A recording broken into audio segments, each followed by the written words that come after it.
muchísimas gracias por venir. Y la idea es hablar un poquito de uno de los hechos. Hoy hablamos mañana temprano con Fernando de una agenda cargadísima. Bueno, la apertura de asambleas legislativas en la MUNI, en la provincia y en la nación. Antes de arrancar con Miguel, una pequeña cosita. ¿Qué es una asamblea legislativa? Bueno, es un espacio que está en todas las constituciones nacionales, en las provinciales y en las cartas orgánicas de las municipalidades, donde el Poder Ejecutivo todos los años va ante la legislatura y abre los periodos ordinarios, que es cuando se abren el debate público, la sanción de las leyes. Después hay otro periodo, que es el de sesiones extraordinarias. Digo, por ejemplo, este año en Nación se sancionó la reforma laboral, la ley de glaciares, la reforma penal juvenil. Pero es un espacio institucional donde la máxima autoridad ejecutiva, el presidente, el gobernador o el intendente, cuenta el estado de la nación, qué pasó, qué hizo su gestión y qué planifica para el año siguiente. Bueno, las tres sesiones, la de Consejo Deliberante, la del gobernador Gustavo Sáenz y la de Javier Milei, tuvieron sus particularidades. Te quería preguntar, Miguel, ¿cómo viste? Si querés arrancamos desde el Consejo Deliberante. Sí, no hay problema. Bueno, buen día para todos y gracias por invitarme. Y es un día, o sea, después de un domingo que fue furioso, ¿no? Porque un domingo que uno no está acostumbrado como periodista a tener que prestarle atención a todo lo que está saliendo de noticias, pero como dice recién Lisandro, así era. Desde la mañana temprano se movía todo aquí en Salta y luego esperamos hasta las 9 de la noche para ver qué pasaba a nivel nacional. Pero lo fundamental que vos estabas aclarando, más allá de lo que pueda relatar cada administrador o jefe ejecutivo de los que nombraste, es que proyecta. Porque los que están sentados del otro lado, muchos son nuevos, que han sido elegidos. Entonces dice, ¿qué es lo que proyecta de aquí en adelante? Y yo veré si lo acompaño o no, si mi bloque, no sé, mi partido, las tendencias que pueda llegar a tener cada uno, si esto es viable o no es viable. Y cada uno de ellos tiene el mandato de nosotros, porque son los representantes, ya sea concejales de la ciudad de Salta, ojo con ese dato, pues son de la ciudad de Salta, en cambio los diputados son de la provincia. Y no lo digo para nosotros que lo sabemos, sino para la gente que nos escucha. O sea, en el caso de Durán está hablando para los ciudadanos de Salta Capital. Exactamente. Y dentro de lo que dijo, habló de orden. Yo creo que fue lo fundamental que dijo Durán, el orden. Y no confundir el orden muchas veces con otras cosas que no tienen nada que ver, sino que si no hay que tirar basura en los sumideros, si no hay que tirar en los canales, que lamentablemente lo que está buscando es eso, que no se inunde más la ciudad de Salta. Y las lluvias fueron realmente tremenda la que tuvimos en febrero, sobre todo, más que enero, ¿no? Sí, me parece que de los tres discursos, el que estuvo fue un discurso breve, no más de 45 minutos, si mal no recuerdo, pero centrado mucho en obras, en gestión, y lo que vos decías de la cuestión del orden público, que es una cuestión que el intendente viene como... Va yendo él en el auto, y a veces en camioneta, creo que siempre con el auto, y baja en los lugares donde tiene algún tipo de denuncia, y habla él directamente con los vecinos. O sea, es algo de que lo hicieron muchos, ¿no? Porque intendentes anteriores, hasta Betina lo ha hecho en los últimos años de su mandato, y me parece que es bueno. Ahora, después, ¿cómo se corrige y cómo se soluciona esto? En definitiva, yo creo que después podemos tener diferencias. A los ediles mucho no los escuché hablar, opinando de lo que dijo, quizás en estas horas no lo vamos a escuchar, de lo que dijo Durán, pero que ciertamente lo que está diciendo hay que acompañarlo. Yo creo que lo que se está notando en los 2 años de Durán es la obra pública. Bueno, es que de hecho 100 no hay mil millones de pesos es como la línea, el número que él marcó de inversión de infraestructura este año. Abriendo una segunda fábrica municipal con otro en proceso. El día de hoy, en Alto La Viña, ¿no? La remodelación de la avenida, la repavimentación de la avenida Bolivia. Es el emblema es la excombatientes de Malvinas. No hay hombre, mujer que me diga, qué placer circular ahora por esa zona. O sea, nadie la hubiera hecho o la hizo. Vos en excombatiente, hoy salí para Cerrillo de una manera impecable. Tardó, molestó, pero bueno, es un logro de la gestión Durán. Bueno, y la otra señal central de la apertura del intendente Durán fue la confrontación, porque no tardó ni un minuto, con la exintendenta Betina Romero, continuando el pique por redes sociales. Sí, yo igualmente creo que eso es un poquito... lo que menos interesa al ciudadano. Al ciudadano lo que le interesa es, bueno, esta posible oportunidad que se nos da hasta el 12 de marzo de poder pagar los impuestos, ahorrándonos un mes o 2 meses según el dinero que uno tenga, y que ese impuesto que estamos pagando todos vaya y se vea, como digo, en estas obras que son emblemáticas. De la misma manera pasás por la Ituzaingó y te das cuenta cómo se está reconstruyendo el mercado San Miguel, que es una cosa fantástica. Sí, ahí me parece que hay algo interesante que van a quedar en la historia. Me parece una cuestión interesante de la gestión Durán, lo hemos charlado acá con Pancho en algún momento, digo, como que Emiliano tiene una lógica de orden del espacio público, que eso también se le puede volver en algún momento atrás. Digo, estamos en un momento de una recesión o una estanflación económica y mucha recuperación de capacidades gubernamentales, como decir, con el mercado o la terminal. Pero te digo, igualmente, lo que viene de este gobierno nacional es recortando todas las partidas para obra pública, y sin embargo el intendente las está haciendo, y el gobernador también. O sea, son datos que a veces el ciudadano común no se da cuenta, pero no está viniendo la plata que venía antes. No, de hecho, si mal no recuerdo, 440.000 millones de pesos fue lo que marcó. Él habló 650, si no me equivoco, ¿puede ser? Creo, o menos.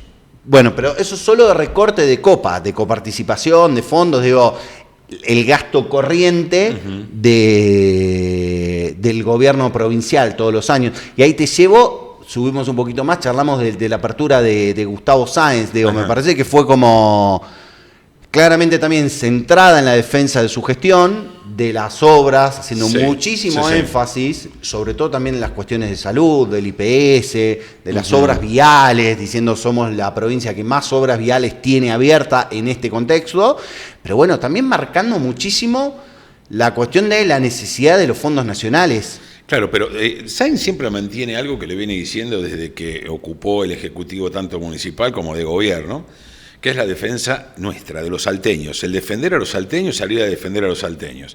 Ahora, uno tiene que entender, como ciudadano, que del otro lado uno depende de la copa, como estás contando vos. ¿Cuánto? Es más del 70% la copa. Sí, Coparticipación. Somos una provincia que dependemos mucho de lo que nos puedan mandar esos impuestos que son coparticipables. Si este gobierno los retiene y no los manda, se le complica porque nosotros no generamos ese dinero para poder seguir haciendo obras que son necesarias. Sobre todo las que tienen que ver con el agua para que llegue al domicilio, la que tiene que ver con las rutas, cuando estamos hablando de las rutas nacionales, porque tiene que pagar la nación. Y todo eso se complica. Cuando yo te digo a vos que los aumentos salariales, cuando la gente habla del salario, se han puesto al 10% en el mes pasado hasta fin de año. La paritaria, sí. Hasta ahora hay un arreglo semestral. Es semestral el acuerdo, pero sí, es 10% cuando nosotros venimos de una inflación del 2,9%. Claro, entonces vos decís, yo estoy ganando, vamos a poner un número, 1 millón. Y yo voy a cobrar 1.100.000 hasta diciembre. Por eso. Entonces, con la inflación que vos estás contando. Bueno, con una inflación planteada en el presupuesto nacional, porque esto se lo contamos a los que nos están viendo o escuchando, digo, todos los años se hace, el presupuesto de la nación establece una pauta de inflacionaria, que si mal no recuerdo es 17% para este año. Todos hacia abajo, como es la perspectiva de la nación, tratan de decir, bueno, nosotros vemos esta perspectiva inflacionaria 17% y a partir de ahí se negocia. Pero bueno, en lo que vamos del año, ya no estamos... Ya estamos 7 abajo. Ya estamos claros. 7 abajo, pero no te olvides que la estadística dice que más del... o el 90%, vamos a poner el 90% de los ciudadanos están endeudados. Y las tasas de interés en las deudas, llamale la que quieras, la de tarjeta de crédito o un crédito que hayas pedido, no son del 17% ni del 10%, rondan el 80%. Entonces, es terrible, y más también... El costo financiero total está arriba de 113, 120. Sí. Pero lo que quiero contarles es que todas estas cosas el gobernador tiene que manejarlas de la manera que puede, ya te digo, con esta necesidad de poder llevar adelante la provincia y seguir creciendo. Entonces, si algún dicho del gobernador puede haber caído bien o caído mal, lo que yo puedo entender es que no te queda otra que aliarte con el gobierno nacional. O sea, no podés pelearte en este momento porque hay una dependencia real de dinero que ya lleva 2 años y sí, va a llevar 4 años. Si todo camina como viene hasta ahora, a pesar de que algunos dicen que ayer fue una muestra de debilidad la que tuvo el presidente, ya vamos a hablar. Ahora vamos a hablar. Que tuvo una muestra de debilidad cuando se saca de la línea de lo, como contaba Lisandro, de lo que tiene que presentar en lo que es la apertura de sesiones, y se va de la línea a combatir a la oposición. Que un detalle importante que le doy a la gente, esto es grave, y creo que no sé si muchos lo marcaron. Pero antes de pasar a Sí. Nación, te quería hacer una pregunta. Digo, me parece que una de las líneas, aparte de los anuncios de inversión, una de las líneas centrales del discurso del gobernador, aparte de la defensa de la gestión, la defensa del federalismo, la primacía del interés de los salteños como eje de su gestión, él dice en algún momento, bueno, dice, yo tuve que ir con los gauchos, los chalchaleros a cantar a la plaza mientras el presidente cantaba en el Movistar. Me gustaría que cantemos juntos. 7 veces les pedí que trabajemos en conjunto, que se aceleraran las obras, y no lo dio como una etapa por cerrada, Mirá. sino decir, che, yo voy a seguir peleándole, reclamándole, diciéndole, bueno, ¿cómo ves ese juego de relación entre Milei y el gobierno y Gustavo Sáenz? Que eso es una metáfora de nuestro gobernador, que le gusta cantar también, como diciendo, si vos te cortás solo en algo, como lo haces en el Movistar Arena también, o sea, acompañá a todos, y si yo puedo cantar con vos, cantemos, como diciendo, si yo fui cuando me citaste el 25 de mayo, que después fue en julio, y yo estuve allí presente en el pacto, ¿no es cierto? Y después no cumpliste durante un año, y yo sigo al frente y tengo que poner la cara entre los salteños, y después vuelvo y sigo estando al lado de lo que vos estás diciendo, y después te cortás solo, sea en el Movistar Arena o donde sea. Para mí fue una metáfora. Que uno la entienda como quiera, pero no. Yo creo que en ningún momento se va a ir a cantar el rock. No, yo también, que canta yo Milei. tampoco creo, me parece que son ellos manejan dos géneros distintos. Claro, Al pero presidente le gusta más el rock duro, Sí. aunque los rockeros no lo quieran, digo, porque ya lo vimos a Chizo siempre diciendo, ¿por qué usa mi tema es más enojado? folclórico romántico, ¿sabes? ¿No es cierto? Claro.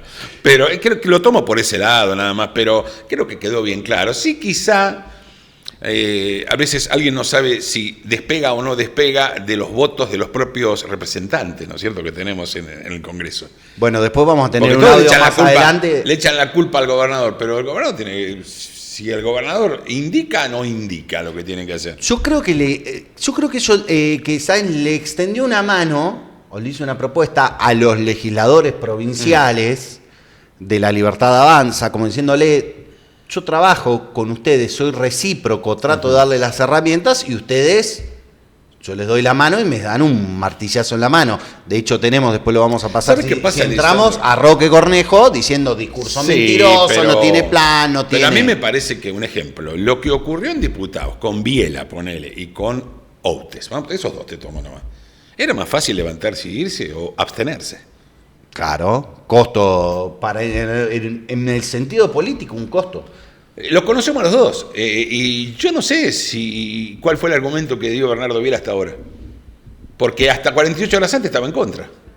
Bueno, Pablo Outes, que fue quien abre, pero por eso te digo, traigámoslo a la discusión de la provincia en ese punto. Digo, Sí, te ofrezco una mano, te acompaño, te Sí. presto, te acompaña mi bloque político con las manos en la votación y ustedes palo. hasta el momento hay que esperar. Bueno, Si modifican el palo, ¿no? y cronológicamente sigamos un poquito, digo, Dale. ¿por qué? Porque Emiliano Durán arrancó a las 7 de la mañana. Muy temprano. Muy temprano, el gobernador Gustavo Sáenz arrancó a las 9:30, 10 menos 20 de la mañana, y 9 de la noche en un nuevo formato, tratando de copiar al SOTU, al mismo discurso que hace el presidente de los Estados Unidos. Habitualmente las sesiones de apertura eran a las 12 del Sí, mediodía, sí, sí. 1 las de Nación. Javier Milei ante la Asamblea Legislativa. Sí. ¿Cómo lo viste? Mira, la primera parte del discurso, que estaba totalmente guionada, que estaba leyendo permanentemente, seguramente que alguien lo escribió, él lo habrá corregido con tachas y enmiendas o habrá agregado cosas. Yo jamás me imaginé que iba a dejar la cordura de la línea de hablar para todo el Parlamento y solamente hablar para los que piensan como él. El hecho grave que yo te contaba anteriormente, que no sé si lo marcaron muchos, es que hubo una orden, porque no hay otra excusa, de que la televisión, que es la televisión oficial que transmitía el discurso de apertura de sesiones del presidente, nunca enfocó a la oposición.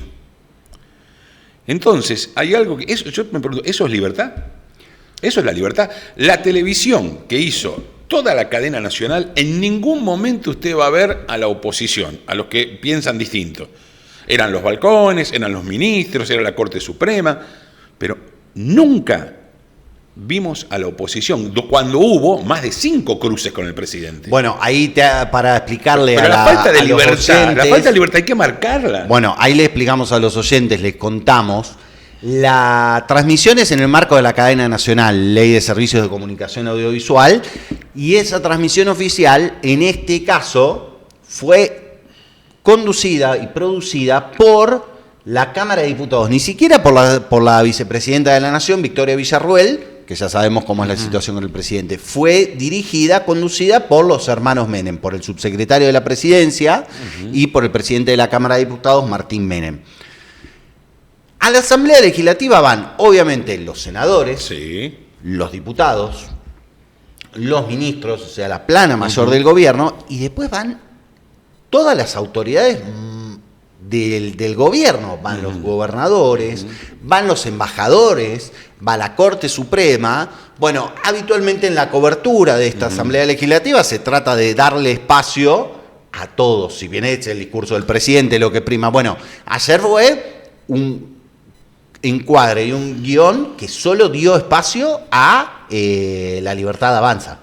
Claro, pero lo que yo digo, lo que marco, o sea, la libertad, cantan libertad, no pudimos ver a la oposición. No estuvo en la imagen de la transmisión, cuando hubo un montón de cruces muy fuertes y hasta a veces bizarros, entre un presidente, que en la historia creo que de Argentina nunca pasó, que deje la línea del discurso y de hablar con la gente, en realidad porque es para todos, y que se dedique exclusivamente a responderle, a chicanear y a decirle un montón de cosas a la oposición que no tenía imagen, que no sabíamos quién era y dónde estaba, nos imaginábamos quién era cada uno, aquellos que conocemos, pero el que no conoce el día a día de la política parlamentaria no sabe quién era cada uno porque les ponía apodos.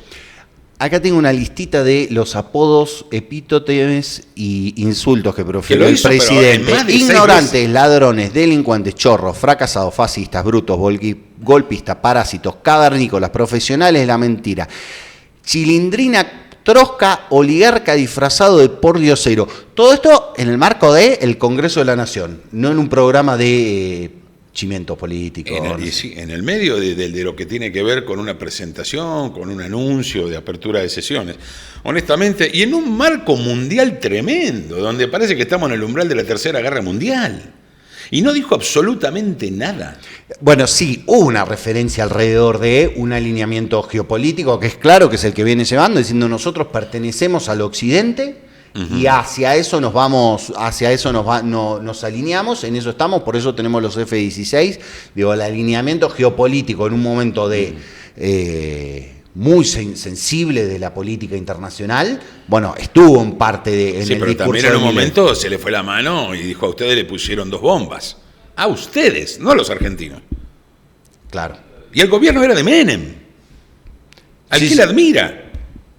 Y le dijo: a ustedes. O sea, cuando uno hace ese análisis, pero ¿cómo? Si era el gobierno de Menem, la embajada, bueno, sí, el AMIA. Los Menem, como acabamos de decir recién, los Menem están en el gobierno. Martín Menem, sobrino del expresidente, es presidente de la Cámara de Diputados. Y el otro es un armador importante. Y es un armador importante. Ahora, todo esto te digo, mira, cuando alguien lo pueda ver o lo esté viendo en el día de hoy, en algún canal o en alguna foto, el resumen de todo lo que pasó ayer es ver las caras de los dos que estaban detrás del presidente, de la vicepresidenta y el presidente de la Cámara.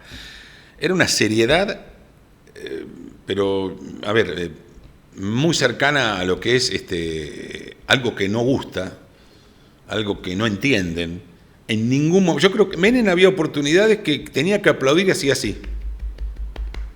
Porque no le quedaba otra que aplaudir. Villarruel no aplaudió nunca. No, bueno, de hecho Villarruel se tuvo varios cruces. Milei directamente la acusó de ser parte de un golpe, de un intento de desestabilización, ¿no? Y le dirigió a la vicepresidenta, y la vicepresidenta, bueno, también cuando entró tuvo un cruce con la secretaria general de la presidencia y hermana presidencial. La secretaria general le quiso ganar la curva como la Fórmula 1. O sea, cuando se distrajo Villarroel, vestida de rojo, ella que seguramente debe ser una cuestión, viste, de esoterismo, ¿no? Vestirse de rojo para que la envidia, todo eso, se vistió Karina Milei de rojo, para que rebotaran todo. Sobre todo el 3%, pues se lo han dicho lo del 3%. Bueno, de hecho, Milei retoma, apenas le empiezan a hacer la seña de las señas que vimos después en redes, no en la transmisión, del 3%. Sí, ahí se empieza, me parece, a salir del hilo de su discurso. Se sacó, saben que es mentira, que esto no ocurrió. Bueno, tampoco hablaron nada de Libra, hay muchas cosas para que podían haber dicho en su momento. Pero digo, claro, le gana la curva la secretaria general de la presidencia y le quiere ocupar el lugar al lado del presidente a la vice y dejarla atrás. Un papelón, no lo puede hacer. ¿Y qué hizo la vice? Le ganó la curva, pero la empujó. Sí, la cruzó a cara descubierta. Yo creo que, mira, todo esto que está pasando, yo creo que beneficia a Villarroel. Porque los embates, el cabecearle y decirle de que quiso quedarse con el sillón de Rivadavia, eso beneficia a Villarroel, porque Villarroel callada, con un pensamiento que está muy de acuerdo con el votante de Milei, pero en un porcentaje que no. Y tampoco dijo nada, ahora que hablamos de Villarroel, lo que muchos estaban esperando, que era alguna palabrita respecto al indulto. Bueno, eso circuló en las primeras horas del día, la posibilidad de que Milei intentara algún indulto. Recordemos que los indultos fueron derogados, las leyes fueron derogadas, pero marchamos al 50 centenario del golpe de Estado de 1976 y que fueron declarados inconstitucionales. De ahí se abre la brecha. Pero veo muy difícil que eso pase, por lo menos. Cuando se habla del indulto, se habla de que fue, el pacto que se había hecho para que Villarroel llegara a vicepresidenta de la Nación, que tenía el contacto con muchos de los que están detenidos. Entonces, que no hablara del indulto es como que no le diera la posibilidad a Villarroel de cumplir con su pacto. Pero él también está metido en eso, el presidente de la Nación. Porque de lo contrario, hay un grupo que se lo va a poner en contra.